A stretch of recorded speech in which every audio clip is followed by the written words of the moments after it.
뉴욕 증시가 일제히 하락세로 전환이 됐습니다. 다우지수, 나스닥 모두 제법 큰 폭으로 하락이 나타났는데요. 기술주들의 급락이 이런 하락의 주요한 원인이었다라고 분석이 되고 있습니다. 그동안 랠리를 이끌어왔었던 기술주들의 움직임이었기 때문에 약간의 조정은 필요하다, 이런 느낌이 좀 있었는데요. 대체적으로 이제 악재성 재료들을 들고 나오면서 주가를 떨어뜨리는 모습이었고요. 경기 전망에 대해서도 약간씩 경계감들이 조금씩 생기고 있는 모습이기 때문에 이런 부분들에 대한 해석이 좀 필요할 것 같죠. 자, 이 이야기들 알아보도록 하고요. 외국인들이 우리나라 시장에서 최근에 11조 원 순매수를 했다고 합니다. 밸류업 프로그램과 관련된 그런 내용일 수 있겠습니다만, 외국인들이 가장 많이 매수한 종목은 현대차, 삼성전자, SK 하이닉스, 이런 정도 순서로 나타나고 있습니다. 얘네들만 하더라도 거의 절반에 가까운 순매수라고 보시면 되는데, 외국인들의 이러한 매수 행보들 왜 이런지 알아보도록 하고요. 초전도체 종목군들이 일제히 급락세를 보였죠. 먹튀주의보, 이런 것도 나타나고 있습니다. 즉, 먹튀라는 것은 대체적으로 주가만 띄워놓고 지들이 홀랑 팔아먹고 튀는, 바로 그러한 걸로 보시면 되는데, 이 초전도체에 관련한 종목군들, 특히 이런 테마성 움직임들이 나타나는 그런 종목군들에게 이런 변화가 좀 많이 일어난다는 것을 아셔야 됩니다. 그래서 초전도체 관련주들 어떤 식으로 또 해석해야 되는지 다시 한번 알아보도록 하겠습니다.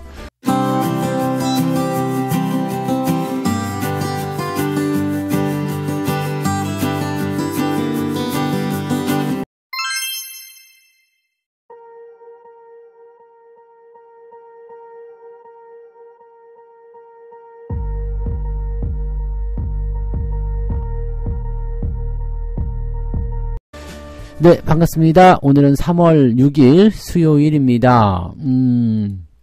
미국 증시가 일제히 하락했습니다. 1% 넘게 하락했고요. 장 막판에 살짝 들어올리는 모습이 좀 있었는데, 시간이 좀 부족했다고 봐야 되나요? 아니면은 그냥 예의상 들어올린 걸까요? 네, 아무튼 일제히 하락세 지속되다가 막판에 살짝 들어올렸습니다. 하지만 낙폭은 그대로 연결이 됐고요. 다우지수가 마이너스 1.04, 나스닥은 마이너스 1.65. 그래서 나스닥이 훨씬 더 많이 하락하는 모습이죠. 장 초반 시점부터 하락 출발해가지고요, 계속 끝까지 하락세로 밀고 나가다가 끝나기 한 20-30분 전에 살짝 들어올리는 모습 있었습니다. 그것이 이제 추가적으로 상승을 만들어내려고 하는 것인지, 아니면은 그냥 예의상 올려준 것인지는 모르겠지만, 장중에 많이 떨어졌다, 이 정도면 좀 너무 심한데 라는 느낌도 살짝은 들었을 것 같아요. 그래서 낙폭 자체가 커졌기 때문에 거기에 따른 어떤 반발 매수, 이런 것들이 막판에 들어와 주지 않았을까, 또 이만큼 내렸으면 내일은 올라가야 되는 거 아니야 라는 식으로 가지 않았을까 라고 생각해 볼 수 있는 부분이 좀 될 것 같습니다.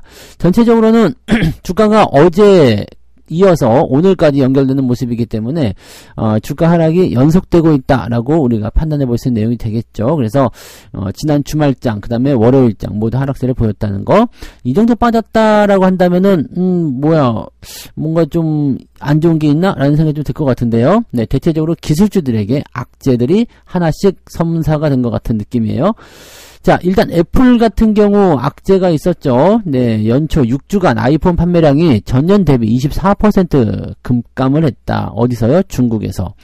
중국에서의 스마트폰 점유율도 점점 떨어지고 있는 모습이다라고 되어 있는 거고요. 또 한 가지는 이제 유럽에서 대규모 과징금 폭탄을 맞았다. 이게 반독점법 위반과 관련해가지고, 벌금이 세게 나왔죠. 그래서 그런 부분들. 이렇게 나오니까 이제 애플의 주가는 조금 안 좋은 상태로 가고 있는 것 같아요. 여기다가 지금 애플이 또 한 가지 생각해야 되는 것은 애플카를 중단했잖아요.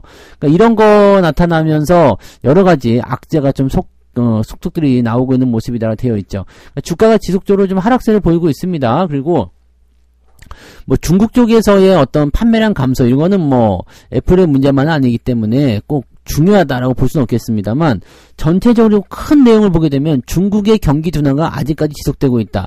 자, 이번 달에 지금 양회가 있을 텐데, 중국 양회도 지금 보면 기대감이 많지가 않은 것 같아요. 근데 어쨌든 경기 부양에 대한 이야기가 어떻게 나오는지 좀 봐야 되긴 하겠습니다만, 자, 요런 부분들 같이 섞여 있다는 것을 한번 보셔야 될 것 같고, 테슬라 주가가 또다시 큰 폭으로 하락합니다. 이제 독일에서 이제 정전 사태 일어났죠. 그러면서 기가팩토리가 정전으로 가동이 일시 중단이 됐는데 이게 다음 주까지는 안 돌아갈 것 같아요. 그래서 수천억에 달하는 손해를 볼 것 같다라는 얘기가 나올 수 있죠.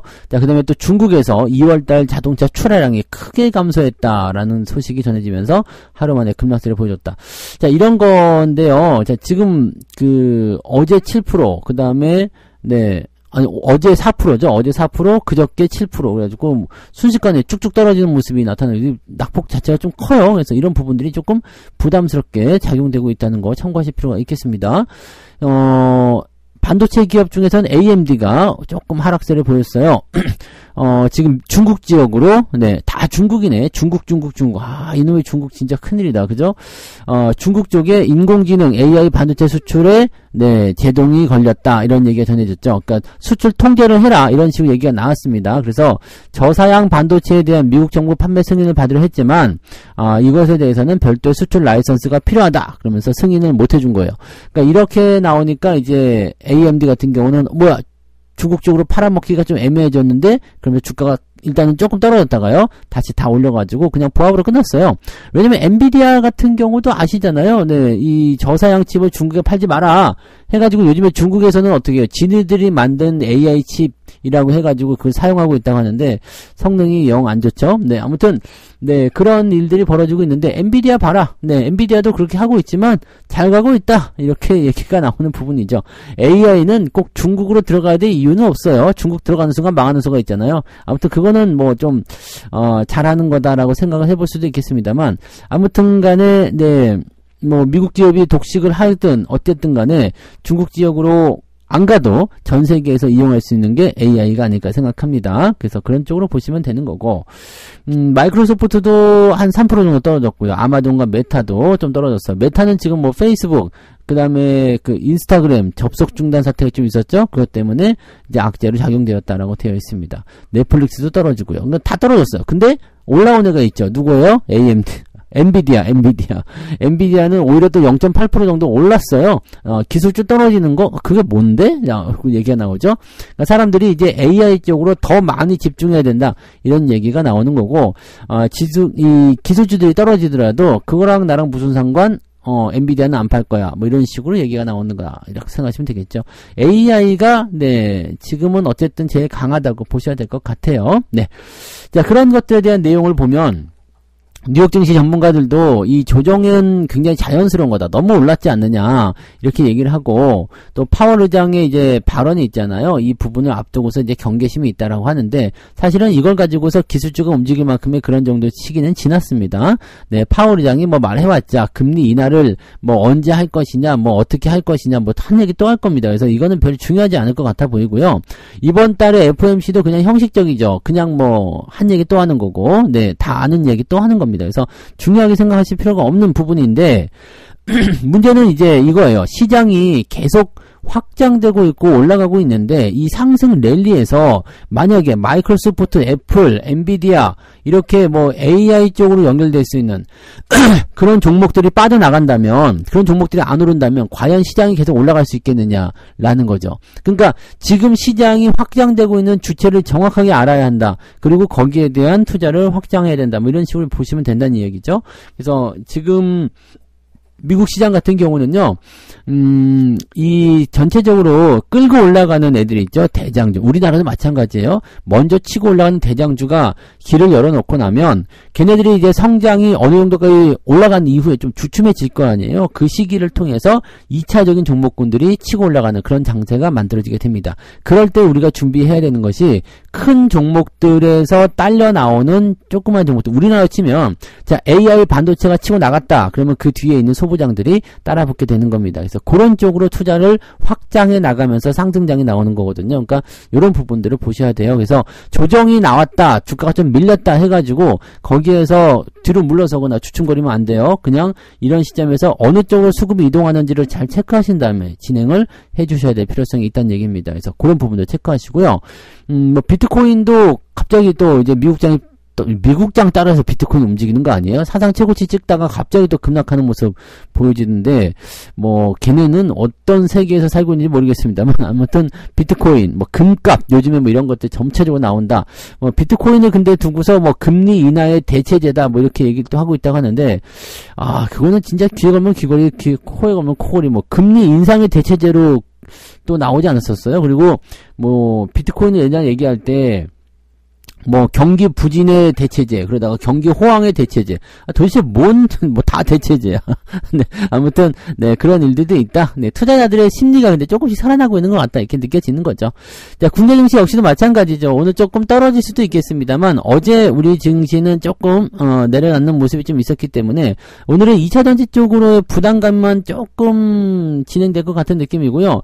AI 쪽이나 반도체 쪽, 이쪽은 또 튼튼하게 나타날 것으로 생각되고 있어서 크게 문제 없어 보입니다.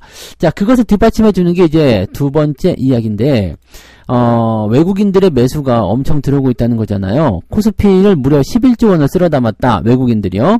그래서 저 PBR주에 역대급 수급이 들어왔다, 이렇게 전망이 되고 있는데, 기업 밸류업 프로그램을 정부가 도입을 하고 나서부터 계속적으로 매수하고 있어요. 지금 1월 19일부터 3일을 제외하고 모두 순매수를 기록했다. 근데 그 3일 팔아먹은 것도 그냥 눈꽃만큼 팔았어요. 그래서 뭐 이거 조정이라 볼 수도 없는 그런 것들이죠. 근데 아무튼 계속 순매수를 기록을 하고 있어서 지금 1월 달에는 3조 4,800억, 2월 달에는 7조 8천억 해가지고요. 지금 11조 원이 넘는 금액을 매수했다라고 되어 있습니다. 무지막지하죠? 네, 무지막지한 거예요. 이게 어마어마한 금액이라고 보시면 되는 거예요.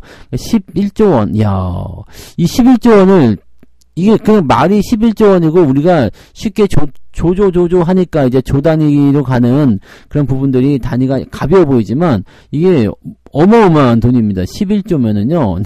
어마어마한 돈이에요. 근데 이런 자금들을 어디로 집어넣느냐라는 건데, 뭐에다 집어넣냐면 SK 하이닉스에 1조 4천억이요. 네, 1조 4천억. 그 다음에 삼성전자에 1조 4천억. 여기도 1조 4천억이네요. 네, 현대차에 1조 8천억. 네.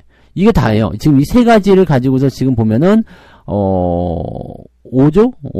4조가 좀 넘는 거죠. 4조 원 넘게, 네, 거의 5조까지는 좀 안 되고요. 한 4조 5천억 정도 순매수 들어가 있고, 기아를 합치면 5조가 됩니다. 그러니까 11조를 샀는데, 이 SK 하이닉스, 삼성전자, 현대차, 기아의 절반 이상을 썼다, 이렇게 보시면 되는 거예요. 그 다음에 은행주들도 많이 샀다고 하는데, 우리금융지주, 하나금융지주, KB금융 이렇게 해가지고 매수가 들어가 있긴 한데, 은행주 쪽으로의 매수는 뭐 이렇게까지 눈에 띌 만큼 정도는 아닙니다. 근데 중요한 건, 네, 하이닉스, 삼성전자, 현대차, 기아차 이 부분에 외국인 매수가 폭발적으로 들어왔다는 거죠. 네, 요거 어서 많이 들어준 종목들이잖아요. 그죠? 네, 하이닉스, 삼성전자, 현대차, 기아. 자, 많이 매수가 들어오는 것들은요, 시장의 중심이 되기도 하고요. 또 추가 상승이 일어날 수 있는 가장 강력한 요소가 되죠. 지금 올라가지 않았다고 하더라도 매수를 계속해서 확장해 주는 것들은 어떤 식으로든 주가를 끌어올려서 성과를 만들어낸다는 거를 우리가 기억하셔야 될 것 같습니다. 그래서 전반적으로 보면은 이 저 PBR 관련 종목군들이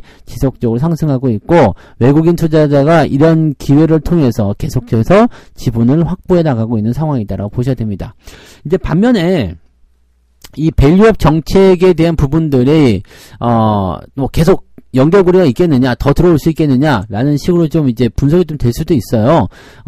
지금 특별한 어떤 뭐 재료가 있었다고 볼 수 있겠습니다만, 여기서 우리가 생각해야 되는 것은 그거죠. 이 몇몇 종목에게만 지금, 네, 부담스러울 정도로 매수가 많이 몰렸다라고 볼 수 있는 상황입니다. 지금 우선주를 제가 뺐지만, 현대차, EUB나 삼성전자 우선주까지 치면은, 이 매수 금액은 더 많이 늘어난단 말이죠. 그러니까, 이렇게 되는 부분이 좀 있어서, 주가가 상승을 하고 있는 상태라고 보셔야 되는 부분들이고, 주가가 계속해서 올라가면은 차익 실현 욕구가 또 생길 수 있다는 얘기예요. 차익 실현에 대한 욕구가 생기게 되면은, 상승을 견인하던 외국인들의 자금이 일시적으로 주춤하거나, 또는, 네, 매도가 나타날 수 있는 가능성도 있다는 얘기죠. 즉, 순매수가 더 들어오기가 어려운 상태가 될 수도 있다, 이렇게 볼 수도 있거든요. 근데 지금 이거를 밸류업 프로그램으로만 생각할 것이 아니라 조금 이제 경기 성장과 또는 AI 이런 쪽으로 보게 된다면 조금은 더 다른 개념이 될 수 있습니다. 원래는 이제 현대차의 매수가 월등하게 많은 포지션을 보여줬었는데 지금 하이닉스 삼성전자가 막 치고 올라가는 모습이 좀 있잖아요. 그러니까 이런 부분들도 우리가 고민할 필요가 있는 거고요.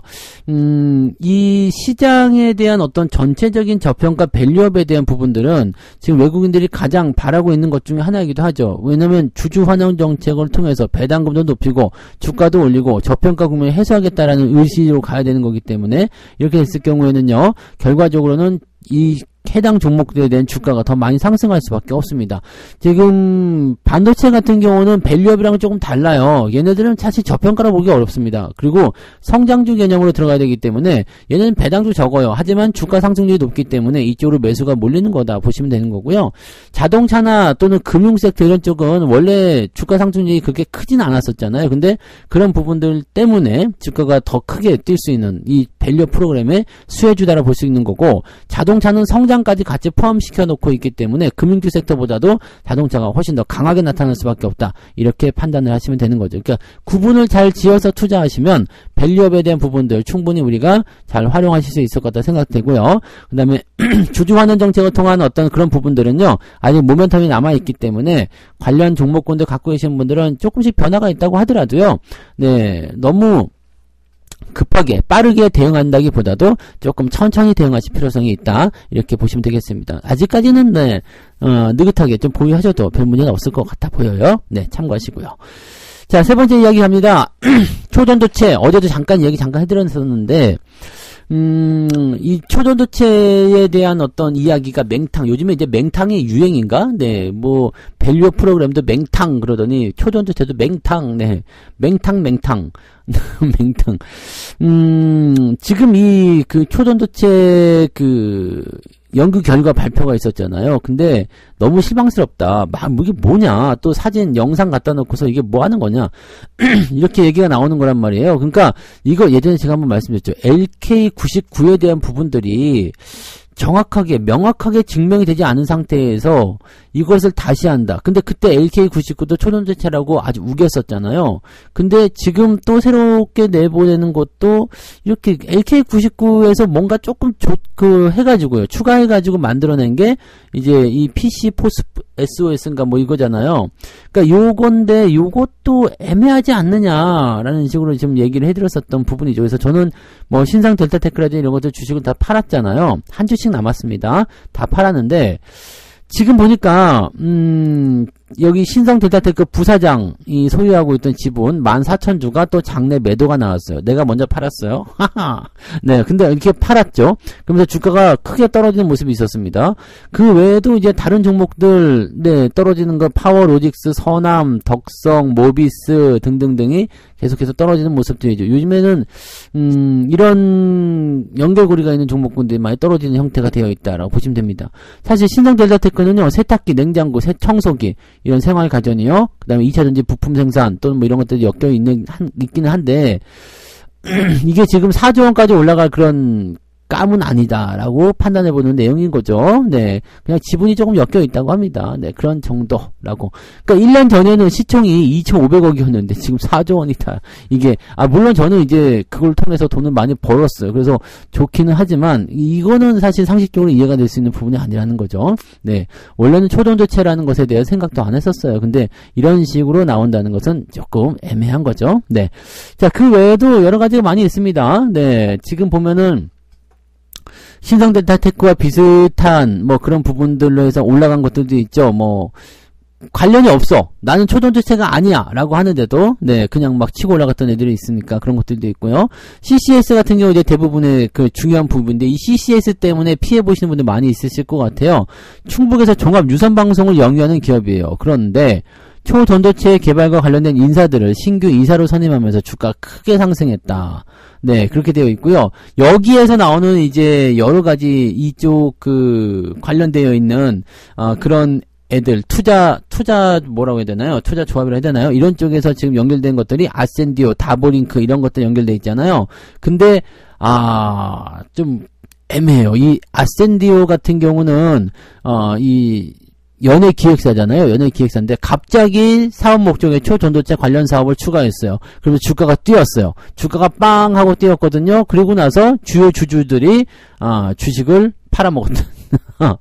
이런 게 안 되는 거예요. 이런 걸 하게 되면 일단은 주가 조작이나 마찬가지 아닙니까? 이러면은 벌을 줘야죠. 근데 그냥 그러고 또 흐지부지 넘어 그랬대더라 라고 얘기 나오는 거거든. 근데 이게 파고 들어가면 분명히 뭔가 연관고리가 있을 거라 생각해요. 왜 테마가 나오면은, 야, 우리도 뭐 한다 그러면 쭉 올려놓고 주가 팔아먹는 거 많이 있잖아요. 이게 꼭 대주주가 팔거나 회사 입장에서 주식을 파는 입장이 아니라도 물려있는 주주들에게 이런 영향력을 주고 또는 이제 뭐 가지고 있는 주주들에게 뭔가 어떤 식으로든지 간에 자기들이 수혜를 보는 그런 형태의 움직임이 나타난다는 얘기죠. 가족이 팔든, 뭐 친인척이 팔든, 뭐 이런 식으로 나올 수 있어요. 지인이 팔든지 간에. 이렇게 나올 수가 있다는 얘기거든요. 그러니까 그런 부분들을 우리가 참고를 해야 된다는 이야기죠. 네. 그래서 갑자기 맹목적으로 올라가는 그런 테마는 뭐 막 큰 문제는 뉴스가 나올 수 있겠습니다만 그런 거 따라가지 마시고요. 급등했을 때 추격 매수하는 것만큼 위험한 게 없습니다. 천천히 저 밑에서 그런 것들이 이렇게 막 불거져 나오기 전에 그럴 때 매수해가지고요. 시끌시끌해질 때 매도하는 거. 아시죠? 네, 그럴 때 꼭 여러분들이 그런 전략으로 투자하시면 큰 피해 없이 무난하게 이 시장에서 수익을 잘 올리실 거라 생각합니다. 꼭 그런 부분만 하시면 좋겠어요. 테마주들 욕심내서 일확천금 꿈꾸다가 날아가는 경우가 굉장히 많습니다. 절대적으로 조심하시고 또 몰빵 같은 거 절대 치지 말고 조심하시고 분산 투자하시면서 주도주로 승부를 내시기 바랍니다. 자, 어쨌든 이렇게 해서 세 가지 이야기 전달해 드렸습니다. 기술주들이 일제히 급락하면서 미국 증시가 하락세를 보였는데 뭐 딱히 걱정할 만한 내용은 아닌 것 같다 판단되니까 뭐 크게 신경 쓰지 않으셔도 되고요. AI 랠리는 지속되고 있다는 거 참고하시고요. 자, 11조 원을 쓸어 담은 외국인들 일단은 매수한 종목을 잘 보셔야 됩니다. 삼성전자, 하이닉스, 현대차, 기아차 이렇게 순서로 되어 있는데 여기서는 이제 외국인들이 더 사지 못할 것이다라는 전망도 나오고 있지만 한마디 하고 싶은 거지. 그럼 걔네들이 안 사고 올라가지 않으면 주가는 또 떨어질 거야. 그럼 우리나라 증시는 언제 올라가요? 다른 애들은 다 신고가 나오고 일본으로 넘어가고 난리가 아닌데 우리 증시 언제 올라가요? 우리도 증시 무조건 올려야 됩니다. 안 그러다가는 우리나라 투자자들 지금 국장에 투자 안 한다는 얘기 아직도 나오고 있어요. 지금은 반도체조차도 일본 반도체에 투자한다고 일본으로 넘어가고 있어요. 그러니까 이거 정부에서 지금 잘해줘야 되는 거지. 국내 증시 올리기 위해서는 반드시 필요한 그런 부분들이 밸류업일 수도 있겠고요. 시총 상위 종목에 안정적으로 투자가 들어와서 더 상승할 수 있는 효과를 만들어내야 됩니다. 세계 1등의 반도체 기업을 갖고 있으면서도 이렇게 못 올린다는 것은 말이 안 되잖아요. 그죠? 자, 그 다음에 초전도체 관련된 종목군들, 먹튀주의보. 이건 비단 초전도체뿐만 아닙니다. 테마들은 거의 대부분 비슷하니까 이런 부분들은 꼭 여러분들 명심해서 또 생각해 주시기 바랍니다. 아시겠죠? 욕심내는 것은 결과적으로는 나에게 독이 될 가능성이 굉장히 높습니다. 네. 자, 책 한 곡 읽고 마무리합니다. 53페이지요. 하지 말라고 하는 것은 다 이유가 있다. 그래도 꼭 해보고 싶다면 손해볼 것을 각오하고 해야 한다. 하지 말라는 것을 하고 나서 손해봤다고 투덜거리는 건 아무런 동정도 받지 못한다. 그거 왜 하지 말라는 걸 해서는 그래? 욕 먹지. 오히려 욕을 먹는겨. 오히려. 오히려 욕을 먹는 거니까. 하지 말라는 거 안 하면 되잖아요. 나쁜 거 안 하면 되잖아. 나쁜 거, 내가 몰랐으면 그럴 수 있어. 나는 그런 얘기 들은 적도 없고, 난 지금 처음이라서 몰랐어. 그 이해가 됩니다. 충분히 용서돼요. 근데, 알고 있으면서 하는 거, 그게 더 나쁜 거야. 알면서도 또 하는 거. 혹시나 하는 마음에, 또는 욕심에, 그렇게 하면은 그게 더 나쁜 거니까, 그런 부분들은 절대적으로 여러분들 하지 않도록, 꼭 명심들 하시기 바랍니다. 자, 오늘 여러분들, 아침에 약간 출렁거릴 수 있는데 그 부분 잘 이겨내시고요. 자, 만기 전까지는 계속 시장 출렁거릴 수 있습니다. 다음 주 또는 이제 FOMC 끝나는 그 다음 주 3월 19일, 20일까지는 또 흔들릴 수 있으니까 그때까지는 잘 체크하시면서 오히려 주가 떨어졌을 때 매수 기회가 오지 않나 잘 보시고 과감하게 투자하시는 것도 어느 정도 병행하시면 좋을 것 같습니다. 자, 오늘 화이팅 하시고요. 저는 장중시장 때 오겠습니다. 고맙습니다. 본 방송에서 제공되는 모든 정보는 투자 판단의 참고 자료이며 투자의 최종 책임은 본 방송을 이용하는 본인에게 있습니다.